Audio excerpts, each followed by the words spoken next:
Assalamualaikum dan selamat sejahtera. Bertemu kembali kita di Education Intelligence bersama saya Cikgu Inspektor Kadet Muhammad Taufik, Guru Sains Tingkatan 4. Okey, kita akan teruskan pembelajaran kita dengan bab 4 yang kita berhenti sebelum ni. Okey, bab 4 jirim dan bahan. Sebelum kita teruskan pembelajaran kita pada kali ini, kita jawab dulu soalan yang saya bagi sebelum ni. Okey. Soalan yang pertama, rajah 1 menunjukkan resapan bagi kalium manganat 7. Okey, soalannya resapan oleh kalium manganat. Kita ambil satu penitis, kita campurkan dalam air, akhirnya akan berlaku macam tu. Jadi, menurut teori kinetik jirim, apakah kesimpulan yang dapat dibuat daripada proses di atas? Kesimpulan, conclusion kita apa? Kenapa benda ni berlaku? Okey, menurut teori kinetik jirim. Kita tengok soalan dia. Zarah-zarah sentiasa berada dalam kedudukan tetap. Zarah-zarah sentiasa bergerak rawak. Tenaga kinetik antara zarah adalah tetap. Zarah-zarah boleh berubah bentuk. Jadi soalan ni senang. So jawapannya ialah B. Zarah-zarah sentiasa bergerak rawak. Saya dah explain sebelum ni. Zarah-zarah jirim sentiasa bergerak rawak yang dinamakan sebagai gerakan Brown. Okay, dia sentiasa bergerak rawak, berlanggar antara satu sama lain. Kadang-kadang dia akan masuk ke celah-celah zarah-zarah lain. Ini dinamakan sebagai proses resapan. Okey, jadi mengikut teorinya ialah zarah ni sentiasa bergerak dalam keadaan rawak. Okey. Soalan 2, mengapakah gas lebih mudah untuk dimanfaatkan berbanding cecair dan pepejal? Tengok pilihan jawapan. Zarah-zarah gas sangat kecil, zarah-zarah gas diikat oleh daya yang kuat, zarah-zarah gas tersusun sangat rapat ataupun zarah-zarah gas terpisah berjauhan. So jawapannya ialah D. Zarah-zarah gas terpisah berjauhan. Jadi bila terpisah jauh, senang kita nak manfaatkan. Okey. Soalan yang ketiga, rajah 2 menunjukkan graf penyejukan naftalena. Naftalena ni mengalami proses pemenjawatan. Penyejukan maknanya daripada penyejukan ni haba dibebas. Maknanya daripada gas jadi pepejal. Tak melalui cecair. Okey. Apakah yang berlaku pada zarah-zarah naftalena di peringkat C dengan D? Okay, peringkat C dengan D, apa yang berlaku? Tenaga kinetik antara zarah bertambah ataupun zarah-zarah bergerak bebas dan laju menjauhi antara satu sama lain. Zarah-zarah tersusun dengan rapat dan teratur ataupun tenaga haba diserap oleh zarah-zarah. Jawapannya ialah C. Zarah-zarah tersusun dengan rapat dan teratur sebab dia berlaku perubahan daripada keadaan gas jadi cecair. Jadi pepejal. Okey, gas jauh. Bila berlaku penyejukan naftalena, naftalena ni pemejal wapan. So, gas terus jadi pepejal. Jadi, zarah dia terus akan tersusun rapat, membentuk pepejal. Okey, next kita akan belajar struktur atom. Okey, ini menarik. Kita ambil sikit daripada, kita belajar daripada kawan-kawan awak yang ambil sains tulen iaitu kimia. Kimia sangat detail. Kita belajar berkenaan dengan struktur atom. Jadi, sains agak detail tapi tak terlampau detail. Okey. So, kita tengok apa yang sains tingkatan 4 ajar dalam bab ni, struktur atom. Okey. Saya nak tanya dulu kepada awak semua, apakah yang berlaku apabila roti dipotong dengan pisau?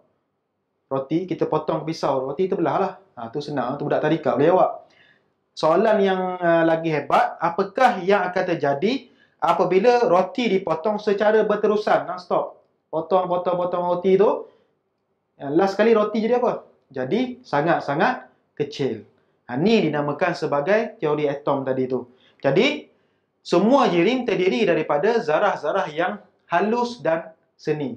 Sangat halus dan seni. Okey, zarah-zarah yang halus dan seni ni, kita panggil dia sebagai atom. Okey, contoh. Okey, benda hidup macam manusia, haiwan, tumbuhan. Unit asas bagi hidupan ni ialah sel, betul? Sel gabung antara sel, juta-juta sel jadi tisu. Tisu pula gabung-gabung jadi organ. Organ pula gabung-gabung jadi organisma ataupun manusia. Sama juga dengan benda ni. Atom, unit asas bagi benda fizikal. Jadi benda yang membina sesuatu keadaan tu kita panggil dia atom. Okey, campur-campur atom, jadilah benda fizikal.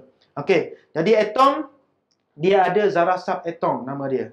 Zarah subatom ni ada 3. Yang pertama proton, yang kedua neutron, yang ketiga elektron. Okey, kat mana kedudukan dia? Ni saya ringkas dahulu. Proton dan neutron berada di tengah nukleus. atom. Ni bentuk atom contoh atom. Jadi proton dengan neutron dia duduk sekali kat tengah ni. Elektron bergerak di sekitar dia, dia orbit. Contoh ni bumi, ni bulan. Elektron ni mengorbit. Elektron ni mengorbit proton dan neutron. Nanti saya explain lagi jelas. Okey. Okey, sebelum kita teruskan lagi, kita kena tahu sejarah asal-usul atom ni. Setiap benda dia ada sejarah penemuan dia. Jadi atom ni siapa yang jumpa? Okey. Ni ialah antara tokoh-tokoh yang mengkaji berkenaan dengan atom. Okey, atom dulu dengan atom sekarang tak sama.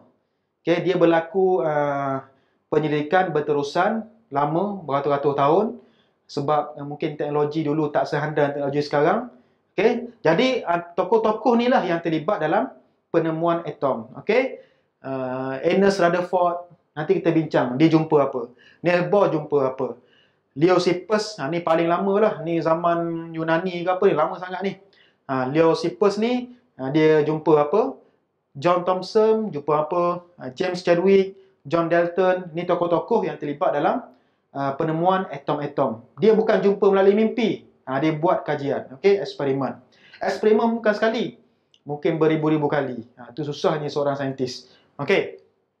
So kita tengok macam mana perkembangan model atom tadi. Mula-mula sekali Leucippus dan Democritus yang memulakan idea atom. Ni zaman Yunani ni. Lama dah bincang bab-bab kajian-kajian ni. So dia oranglah yang memulakan idea atom. Selepas tu disambung oleh John Dalton. John Dalton ni membuat satu pernyataan bahawa atom adalah keras, berbentuk sfera dan tidak boleh dibahagi macam bola. Berbentuk sfera. John Dalton cakap atom ni bentuk sfera. Lama kelamaan ada lagi saintis lain yang buat kajian. John Thomson, dia pula jumpa elektron. Model plum pudding. Ada elektron pula bintik-bintik macam tu. Okey, jadilah sana pula. Okey, seterusnya Ernest Rutherford pula buat kajian eksperimen. Dia jumpa pula nukleus yang mengandungi proton. Ada nukleus pula. Dalam nukleus tu ada proton. Ni yang Rutherford jumpa pula. James Chadwick pula buat, dia menemui neutron dalam nukleus. Tadi Rutherford jumpa proton. James Chadwick jumpa neutron pula dalam nukleus. Okay, last sekali Niels Bohr, ni ialah model atom yang agak lengkap, menemui elektron mengelilingi nukleus dalam orbit. Jadi model atom moden sekarang macam ni lah. Di tengahnya nukleus ataupun kita panggil nukleon. Dalam nukleus ada proton, ada neutron. Dan yang mengorbit proton dan neutron ni ialah elektron. Okey, jadi terima kasihlah kepada sejarawan ahli-ahli saintis yang mengkaji berkenaan dengan atom-atom ni. Okey, kena tahu juga sikit-sikit, kadang-kadang masuk soalan. Okey. So kita pergi kepada zarah-zarah subatom. Terdapat 3 jenis zarah subatom dalam satu atom, iaitu proton, neutron dan elektron. Okey. Proton dan neutron membentuk nukleus di pusat atom. Okey. Dalam pusat tu ada neutron dan proton, duduk di tengah-tengah nukleus. Elektron bergerak mengelilingi nukleus pada laluan tetap yang dipanggil orbit dengan kelajuan yang sangat tinggi. Okey, di tengahnya ialah proton dan neutron. Sementara tu elektron mengorbit proton dan neutron. Laluannya sangat tetap. Ibaratnya macam bulan mengorbit bumi. Macam itulah contohnya. Di bumi tu ada proton, ada neutron. Bulan tu ialah elektron. Itu ialah sifat-sifat atom. Okey. Okey, masuk kepada sifat zarah-zarah subatom. Tengok apa beza antara 3 subatom ni. Okey, proton, elektron, neutron. Okey, kedudukan dalam atom. Elektron orbit nukleus atom. Okey, dia berorbit mengelilingi nukleus. Proton terletak dalam nukleus, neutron pun terletak dalam nukleus sekali. Okey, neutron dan proton duduk sekali. Pergerakan. Elektron bergerak daripada satu atom ke atom yang lain. Yang ni kita belajar selepas ni. Okey, banyak lagi. Sebab apa dia boleh bergerak daripada atom 1 ke atom 2? Ada sebab dia. Okey. Proton dan neutron tidak bergerak. Nukleus takkan kacau. Dia tak bergerak. Yang bergeraknya ialah elektron sahaja. Okey, charge relatif. Elektron charge-nya ialah negatif. Proton positif. Neutron neutral. Tak ada charge. Okey. Jisim relatif. Elektron sangat ringan. Iaitu 1/1840. Maknanya sangat-sangat ringan. Kadang-kadang boleh abaikan jisim elektron. Proton 1, neutron 1. Okey, jisim sebenar. Okey, ni jisim sebenar. 9.107 darab 10 kuasa negatif 28. Tu negatif 24, negatif 24. Okey, lebih kurang aja. Simbol ni kena tahu. Okey, kadang-kadang soalan dia bagi simbol. Elektron E kecil, proton P pun kecil, neutron pun N huruf kecil. Okey. Okey, dalam keadaan neutral, bilangan proton adalah sama dengan bilangan elektron. Dalam keadaan neutral, proton dan elektron sama bilangan dia. Atom yang menerima elektron akan menjadi bercas negatif. Bila sesuatu atom terima elektron daripada atom yang lain, dia akan jadi charge negatif. Okey. Atom yang kehilangan elektron akan menjadi positif. Atom ni hilang elektron, elektron lompat kepada atom yang lain, dia akan menjadi charge positif. Okey. Okey, nombor proton sama dengan bilangan proton dalam atom. Nombor sama dengan bilangan proton. Nombor nukleon sama dengan jumlah bilangan proton dan neutron dalam nukleus atom. Jadi senang formulanya, nukleon sama dengan proton tambah neutron. Nak tahu berapa bilangan nukleon dalam nukleus tu, kita tambahkan bilangan proton dan bilangan neutron dalam tu. Okey, so kalau soalan tanya, ditanya neutron, so tolak je lah nukleon, tolak proton. Ini matematik simple sahaja. Okey. Okey, contoh. Kita ambil atom helium. Atom helium di tengahnya ada nukleon. Nukleon helium ada 2 proton dan 2 neutron. 2 proton tu yang warna merah tu, charge positif. Neutron warna hijau. Elektron ada 2. Okey. So, nombor proton sama dengan bilangan proton. Berapa? 2. 2. Warna merah ni 2. Nombor nukleon berapa? Kita tambah aja. 2 proton tambah neutron. Jadi 4. Okey. Nak tambah lagi. Bilangan elektron berapa? 2. Bilangan elektron. Okey, itu ialah contoh atom helium. Jisim atom adalah hampir, ni salah eja juga ni zaman 80-an ni. Jisim atom adalah hampir sama dengan jisim proton dan neutron dalam nukleus atom. Faham tak maksud dia apa? Jisim atom, jisim seketul tu, atom tu ada nukleon, ada elektron. Jisim tu sama dengan jisim proton dan neutron dalam sesuatu atom. Sebab apa sama? Sebab jisim elektron terlalu kecil dan boleh diabaikan. Kita patah balik. Tengok berapa berat, tengok. Elektron sangat-sangat ringan. Sebab itulah kita boleh abaikan dia. Dalam 1840, dia satu je. Sebab tu dia sangat-sangat ringan. Dia boleh diabaikan lah. Jadi sebab itulah jisim atom tu kita tambah proton dan neutron sahaja. Okey. Bagi suatu unsur X, nombor proton dan nombor nukleon boleh diwakili seperti berikut. Sebab itulah dalam penulisan unsur, kita hanya melibatkan nukleon dan proton sahaja. Tak ada pun bilangan elektron. Okey. So, cara nak tulis unsur, katakan X ni ialah simbol unsur. Unsur X tak ada. Ni contoh X. Katakan aluminium, Al. Karbon, C. Ini ialah simbol unsur. Di atasnya ialah nombor nukleon. A ni. Di bawahnya Z tu ialah nombor proton.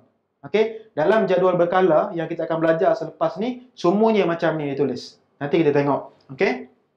Contoh unsur natrium. Okey, N tu ialah unsur natrium ataupun dalam Inggeris kita panggil dia sodium. Nombor nukleon, nombor atas. 14 ni ialah nombor nukleon. 7 ni ialah nombor proton. So macam mana kita nak tahu neutron? Tengok balik formula tadi. Nukleon sama dengan proton tolak neutron. So kita tolak sahaja. Nukleon tolak dengan proton. Dapatlah 7. Okey. Unsur C, karbon. C ni karbon. Nombor nukleon ni ialah 14. Nombor proton 6. So neutron ni berapa? Tolak 14 tolak 6. Dapat 8. Okey. Okey. Next ialah isotop. Okey, isotop. Isotop adalah unsur yang mempunyai bilangan proton yang sama tetapi neutron yang berbeza. Kena ingat sekali lagi, proton sama tetapi neutronnya berbeza. Ada sebab kenapa berlaku macam tu? Sebab dia isotop bagi unsur yang sama mempunyai sifat kimia yang sama sebab bilangan proton sama. Tetapi sifat fizikalnya berlainan sebab neutronnya berbeza. Okey, isotop senang. Proton sama, neutron berbeza. Okey, oksigen mempunyai 3 isotop, iaitu oksigen 16, oksigen 17 dan oksigen 18. Di belakang ni 16, 17, 18 ni merujuk kepada perbezaan neutron. Sebab protonnya sama, neutron je berbeza. Okey, nombor proton adalah 8 tetapi bilangan neutronnya berbeza. Oksigen 16, neutron je berapa? Tolaklah. Okey. Okey, contoh macam ni. Ni adalah isotop bagi oksigen. Okey, 16, okey ni simbol O ni adalah oksigen. 16 ni ialah nombor nukleon. 8 ni ialah nombor apa bilangan apa dia tadi? Bilangan proton. So nak tahu neutron, tolak saja. 16 tolak 8, 8 neutron. Okey. Isotop oksigen yang 17, nombor nukleon ni 17, protonnya 8. 17 tolak 8, 9. Tengok, beza antara neutron.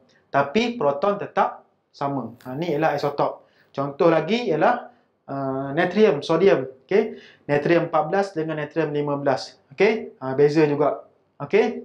Lagi karbon. Karbon 12, karbon 13, karbon 14. Semuanya berbeza. Nombor apa? Nombor proton sama tapi neutronnya berbeza. Itu ialah isotop. Okey, kita masuk kepada latihan pengukuhan. Okey, antara pernyataan berikut yang manakah tidak benar tentang zarah subatom dalam suatu atom? Perhati baik-baik soalan, manakah yang tidak benar? So, kena cari fakta ni yang salah. Okey, kalau A, elektron bergerak mengelilingi nukleus pada kelajuan tinggi, proton bercas positif dan elektron bercas negatif, neutron tidak menyumbang sebarang cas, ataupun nukleus suatu atom adalah neutral kerana mengandungi neutron yang neutral. So, mana? Cuba jawab dulu. Refresh balik apa yang saya ajar tadi. InsyaAllah boleh jawab. Okey. Soalan 2. Rajah di bawah menunjukkan 3 jenis zarah subatom yang dijumpai dalam suatu atom. Okey, ini ialah atom. Zarah subatomnya ada elektron, ada proton dan ada neutron. Okey. So, soalannya, antara pernyataan berikut yang manakah benar tentang kedudukan zarah subatom di dalam atom itu? Elektron mengorbit nukleus, proton boleh dijumpai di dalam nukleus, ataupun neutron wujud di luar nukleus. Okay, ini ialah pilihan jawapan. So, boleh pilih. Saya dah ajar itu. Kalau salah satu ni, tak ada sini, potong saja jawapan. Jadi, pilihan kita kurang sikit. Okay. Soalan ketiga. Antara unsur berikut yang manakah mempunyai nombor neutron sebanyak 14? Yang ni awak kena ingat balik rumus yang saya bagi tahu tadi. Okey, kita ingat balik. Nombor nukleon sama dengan proton tambah neutron. So, soalannya dia nak cari manakah mempunyai nombor neutron sebanyak 14. So, nak cari neutron, ini simple matematik, sama dengan nukleon tolak proton. Okay, saya guide sikit, okay, sebelum jawab ni. So, nukleon tolak proton. Okay, yang di atas ni ialah nukleon. Okay, yang di bawah ni ialah proton. So, nak cari jawapannya, tolak saja, dapat nilai neutron. Senang sahaja. Okay, jadi cuba jawab. 4-4 ni semua kena test ni. Okay, dia nak neutron 14. So, tolak saja, senang. Okay, cuba jawab. Jadi, untuk pembelajaran seterusnya, selepas ni kita akan belajar jadual berkala. Yang ni lagi seronok. Kalau dalam kimia, sains tulen, kita akan belajar satu-satu ni. Tapi dalam sains tingkatan 4, kita belajar tak terlampau detail. Tapi seronoklah kita tahu macam-macam sifat kimia. Okay? Jadi kita jumpa lagi di lain masa. Assalamualaikum warahmatullahi wabarakatuh dan terima kasih.